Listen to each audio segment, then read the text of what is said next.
एक बार सब हमारे साथ मिलकर के बोलेंगे, भारत माता की, भारत माता की।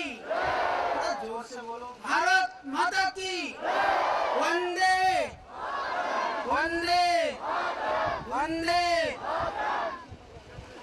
आज इस कार्यक्रम में बहुत दूर से बनाए हुए हमारे परम आत्मीय, इस देश के युवाओं के धड़कन, परम प्रिय भाई धर्मेंद्र जी, सदैव स्वामी संपूर्णानंद जी, भाई यशदेव जी, और आज इस छोटे से गांव में जब इतिहास बनता है तब बहुत कम लोगों को पता होता है। इतिहास बनने के बाद में सारी दुनिया को पता होता है। तो आज इस छोटे से गांव में एक इतिहास की संरचना की जा रही है। आज यहाँ एक इतिहास बन रहा है। इस कार्य के लिए श्री आर.एस. देशवाल जी, अरविंद स्वामी जी और देवेंद्र चोपड़ा जी का जो योगदान है, उसके लिए मैं उनको भी बहुत साधुवाद देता हूँ। और आज का दिन इस गांव के लिए विशेष कर के यह छोटा सा रोहतक का जो अजायब गांव जो है, यहाँ पर श्रद्धेय संत महंत श्री रमाई नाथ जी की जो तपस्थली, आज उनके पुण्य तिथि के अवसर पर, और आज हम सबको पता भी है क्योंकि हरियाणा के अंदर आर्य समाज का, ऋषि दयानंद का बहुत प्रभाव है। हम उनके बलिदान को, उनकी तपस्या को समझते हैं। आज श्रद्धेय स्वामी श्रद्धानंद जी का भी बलिदान दिवस है। इन दोनों महापुरुष के पुण्य तिथि पर इससे बढ़िया पूरी दुनिया के लिए और क्या संदेश हो सकता है, और हमारे द्वारा क्या उनके लिए तोहफा इससे बढ़िया हम दे सकते। संकल्प लें, कोई भी संकल्प घर से प्रारंभ होता है, अपने आप से प्रारंभ होता है।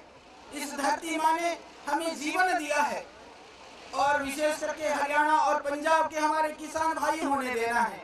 हमें कहा जाता है कि यदि हम उसके अंदर पेस्टिसाइड नहीं डालेंगे, केमिकल नहीं डालेंगे, तो अनाज पैदा नहीं हो पाता है, हम उतनी पैदा नहीं कर सकते हैं। पर मैं एक बात कहना चाहता हूँ, यदि ऑर्गेनिक रूप में यदि हम प्रयत्न करें, 1-2 साल की समस्या है, हम उससे ज्यादा पैदा कर सकते हैं। और यही है जाने अनजाने में जो हम लोगों ने धरती को जहरीला बना दिया है। अनाज के रूप में जिस जहर का सेवन माँ बाप कर रहे हैं और बच्चा जिसको खा रहा है, उसकी वजह से वो बच्चा दूध के अंदर भी इस तरह के पेस्टिसाइड और केमिकल पाए गए जो अत्यंत जहरीला था, जो बच्चों के लिए बहुत हानिकारक था। तो हम कहीं अनजाने में अपने बच्चों को, जिस माँ के दूध को अमृत कहा जाता था, आज इस धरती के अंदर डाले हुए जहर की वजह से आज वो माँ का दूध भी कहीं जहरीला हो गया है। तो माँ के दूध के जहर को खत्म करने के लिए धरती माँ की गोद के अंदर जहर डालने की जो परंपरा है, उसको हमें खत्म करना होगा।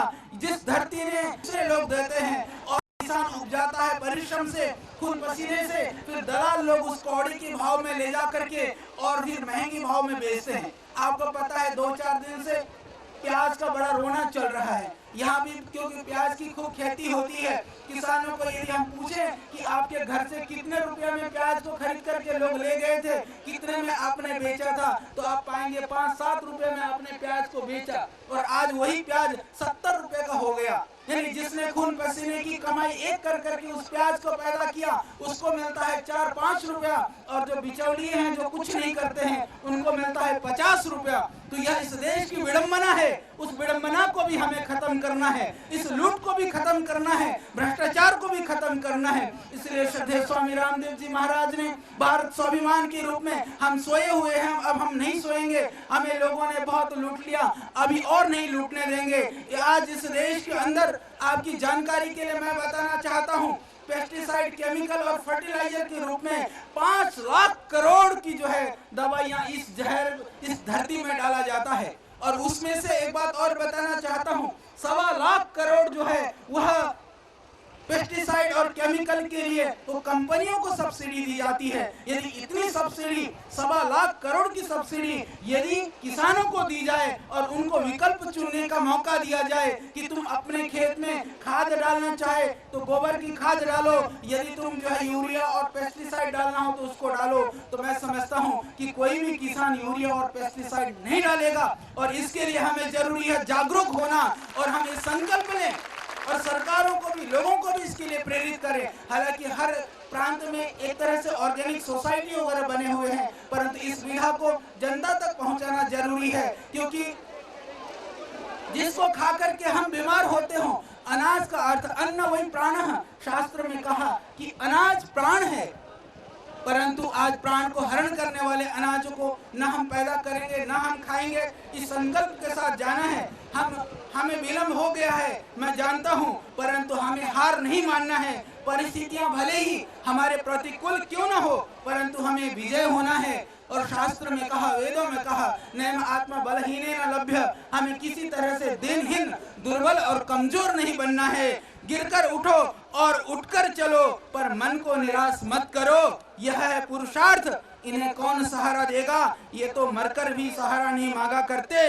ये जलाते हैं चिरागों को खुद लहू देकर, ये चिरागों से उजाला नहीं मांगा करते। तो हम अपने आप में सक्षम हैं, हम अपने आप को सामर्थ्यवान बनाएं, इस धरती माँ को जहरीले होने से हम बचाएं, अपने सेहत का और अपने बच्चों के भविष्य के लिए हम ध्यान दें। तो इस अवसर पर आए हुए सभी भाई बहनों को, सबको हमारी बहुत शुभकामनाएं, बहुत बधाइयाँ। यहाँ से संकल्प लेकर के जाएं और देश के कोने कोने तक इस आंदोलन को, इस अभियान को पहुंचाएं। ओम शांति।